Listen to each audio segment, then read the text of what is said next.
The latest. Thank you for your love and support. I appreciate you all. The idea that the American empire is collapsing is no longer a conspiracy theory, but rather a historic argument laid bare by free thinkers like Casagrande, who trace the roots of US power to exploitation rather than innovation.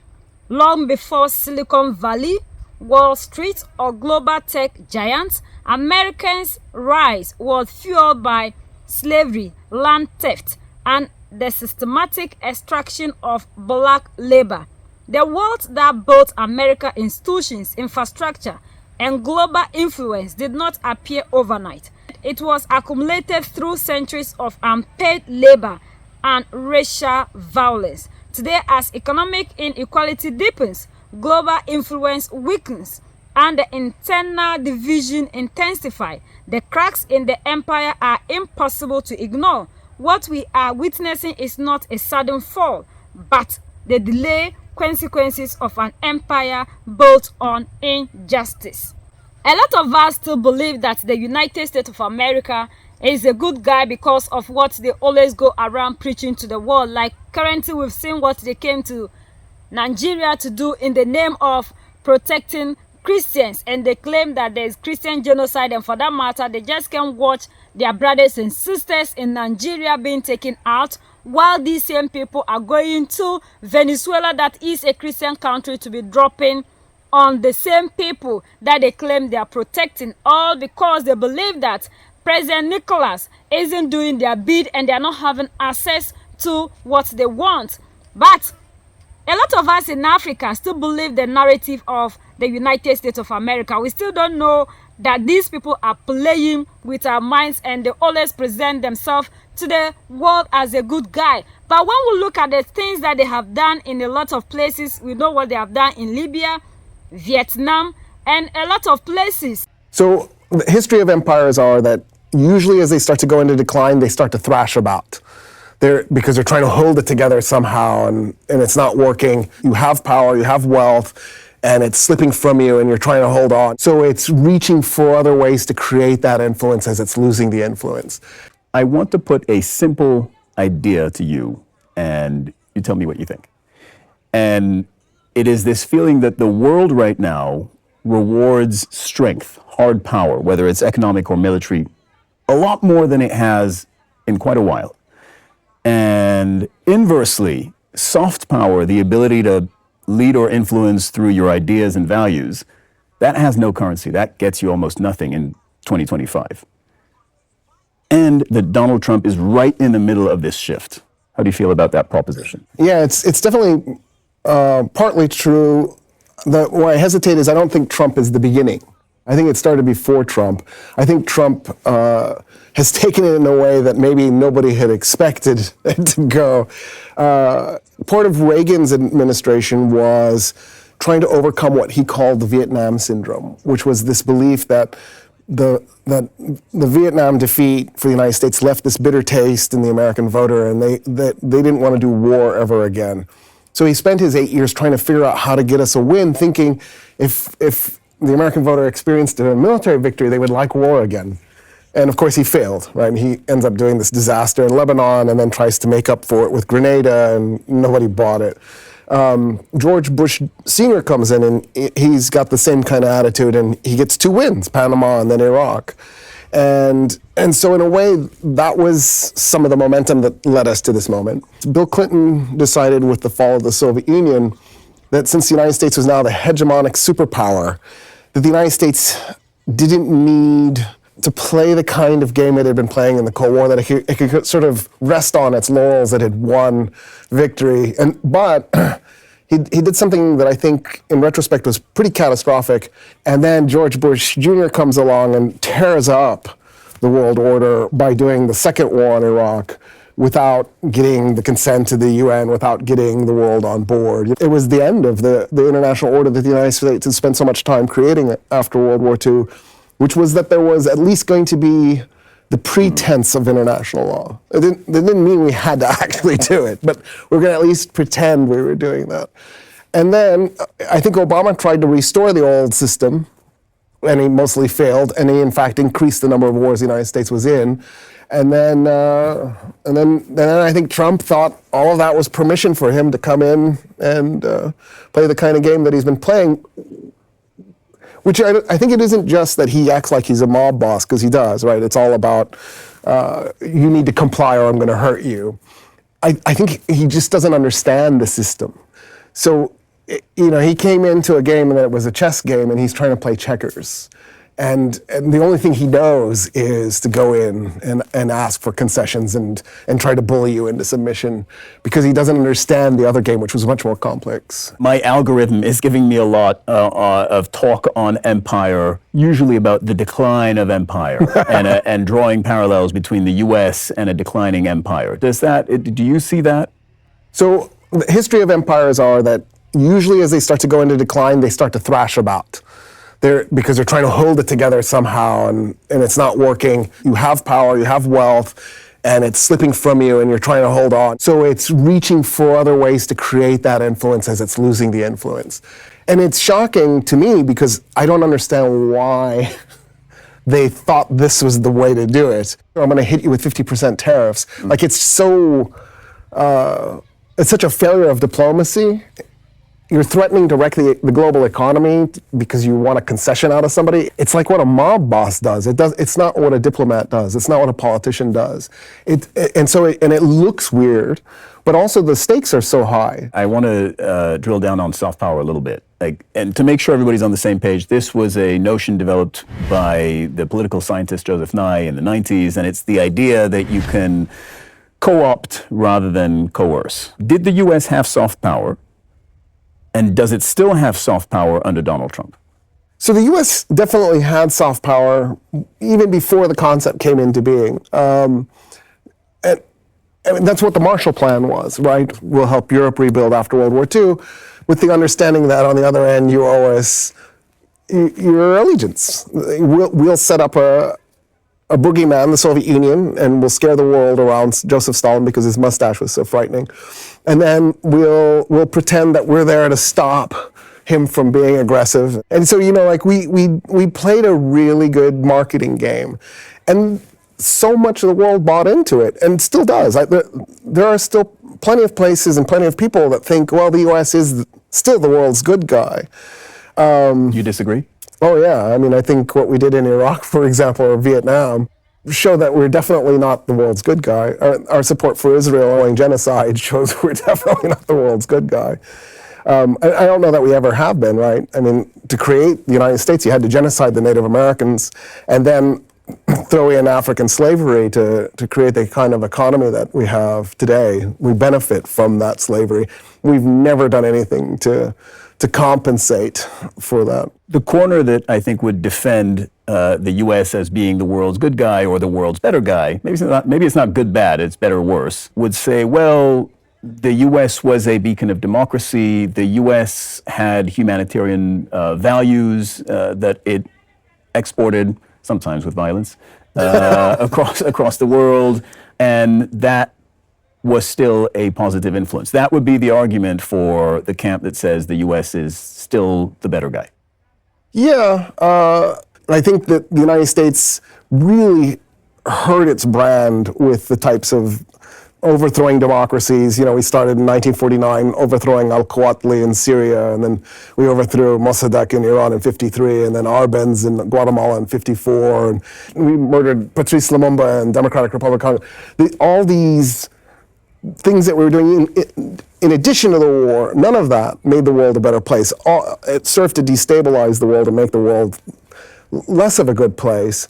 Our rhetoric was human rights, but at the same time we're supporting Israel and its genocide against the Palestinian people. That's 77 years. It's not like it just started in 2023. It started in 1948. And it's hard for me to hear the argument and take it seriously. Having said that, the words we were saying were really pretty. They were nice, like freedom of religion and freedom of speech and What about some real world examples? USAID is a case in point, right? So this was past tense now. Yeah. The U.S.'s foreign assistance program. So they were active and they funded programs for agriculture, for health, for they would teach like farmers to get better, higher yields from their crops, things like that around the world, all funded by the United States. And that was the textbook example and has been for decades of soft power. And Donald Trump saw no value in it because he defunded almost all of it and folded USAID into the State Department earlier this year. Is there a cost to the United States for relinquishing what has been a textbook example of soft power? Yeah, I mean, there's a few costs. The first one is our PR, right? We will lose esteem, prestige, influence in the world. People will not look up to the United States for, oh, this is the country that runs around helping people. Now, the United States has never been especially generous. So USAID was a great program, and it definitely probably made the world a better place. But as a percentage of our GDP, Sweden spends 10 times more of its budget on foreign aid than the United States. A huge portion of U.S. foreign aid is military foreign aid. And so in a way, the United States will be remembered tragically for being too stingy with foreign aid and allowing too much of that foreign aid to go for military purposes. The bulk of our foreign aid at one point was going to Colombia, Egypt, and Israel. And, Colombia to fight FARC, Egypt to not attack Israel, and Israel because it's Israel. And you think there were so many places on the planet that needed money, and there were so many ways you could have made the world a better place, and that's where you put your emphasis. It shows a lack of conscience, and it shows a lack of foresight, and it definitely shows that the goal wasn't humanitarian. So when the U.S. abandons this soft power leverage, we just said it shut down USAID, there are other examples, who steps into that void? Does someone necessarily step into that void? I mean, I think China is going to step into that void. They'd be foolish not to at this point. They've got the economic might, and they need the PR, right? I think people still look to China as maybe a little bit backwards and a little bit authoritarian. If you've traveled to China, you'll see it. They're not backwards. They're the future. They're on a rocket ship. But I don't think they've done a great job of selling that. And I think one of the ways they can do that is foreign aid. Europe should keep doing foreign aid. Europe has a history of doing foreign aid. It's just I feel like Europe has become sluggish, like it doesn't know what direction it wants to go in. Its preoccupation, of course, is now Russia and Ukraine, and it doesn't have a vision. It needs a vision. It needs some direction to go in. And one of the directions it needs to think about going in is replacing the United States, because it's clear that the United States has forfeit its position as the world leader, right? I mean, that's done. But Europe doesn't have the kind of power the U.S. does. As economically, yes, but it doesn't have a unified government, and it doesn't have the hard power. Since we're talking hard versus soft power, it doesn't have an army. They have to have one, especially now that the United States has proven to be an unreliable ally. I mean, just the fact that Trump won't say that he will honor Article 5 of the NATO treaty the mutual defense clause. Yeah, the fact that he won't say point blank, yes, I will honor that, that should be enough for every single European leader. They should have gone, okay, that's it. It's time for us to pretend we're on our own, even if we're not. And we still have Canada, but the United States is clearly off. These are people who depend so much on us in Africa. And wherever they go to look for something, they always create the same narrative like they did in Nigeria. And people will buy into it because they know how to package their things and sell it to the world. Even with all these things that they are doing, a lot of scholars, historians, economists are coming out to tell us the collapse of the United States of America. US is no longer the world power as we know it, because now people are fighting back, claiming their sovereignty. Example, we have Mali, Niger, and Burkina Faso. And when these leaders are all in all took office, they make sure that they sack these people, decided to take away the troops of the United States of America on their soil, because these people come in the name of protecting you against terrorist activities, and we are still seeing these activities all over. So what is the essence of these people there? So this is what they always go around doing ever since they decided to be going to other places to invade them in order to have whatever so they can survive. And we know how the American economy was built. It was built on we, the black people. the labor of the black person. And today, these are the same people that will turn around and tell you, the black person, that they don't want to see you on their land. We need to wake up as Africans to the things that these people preach to us, and we buy into it, because a lot is happening and we need to wake up. We need to start seeing these people the way they are. Mali, Niger, and Burkina Faso, they have decided to open the eyes of the African. But it is left unto you, the African, to either close your eyes or to keep them open and to fight for yourself. Because now the whole world is fighting against the United States of America, trying to reclaim their sovereignty. We have even seen the beef between them and Europe, the two people who came together to colonize the African. But now we are seeing that even among them, there's division. It's no longer like they used to be. And you, the African, instead of you to take your sovereignty into your own hands, we are still sitting here holding on to these people that have collapsed, and they are looking for means and ways to survive. Like one time I shared a video where they said the United States of America desperately need help to survive. If they don't find that help, the economy of the United States of America will come to a standstill.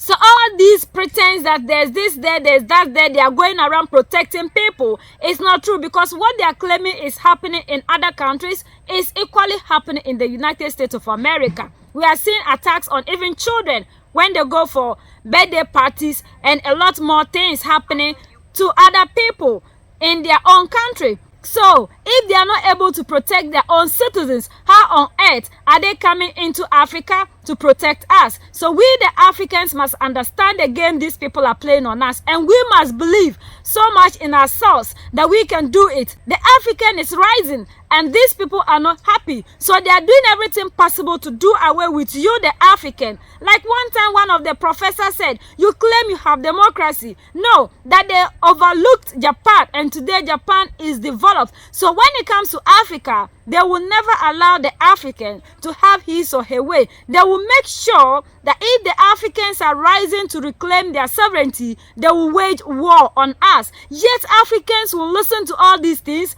It will enter here and pass through that side. So these people are collapsing, and for them to collapse, for you, the African, to rise, they will wage war against you, because they need your resources very cheap in order to build their empire. And we must also fight to make sure that we keep rising. How do you feel as an African? The way you are treated because of your skin type, wherever you go. Look at the way people look down upon us. But these people come in the name of helping you, NGOs and everything. Yet the African is not learning. We keep falling into the traps that these people always set for the African. These people are no longer who we think they are, and the power is gradually coming into your hands as an African, and you need to fight for your empire rather to rise, because they said in my language that if your mother is in the funeral ground, you eat better. It's better you fight so that your mother will be at the funeral ground, which is African liberation, to eat better than to continue to be dying on the Mediterranean Sea to get there in order to become a modern slave to these people. The ball is in the court of the African. It is either you fight for your total liberation or you continue to be a slave to these people.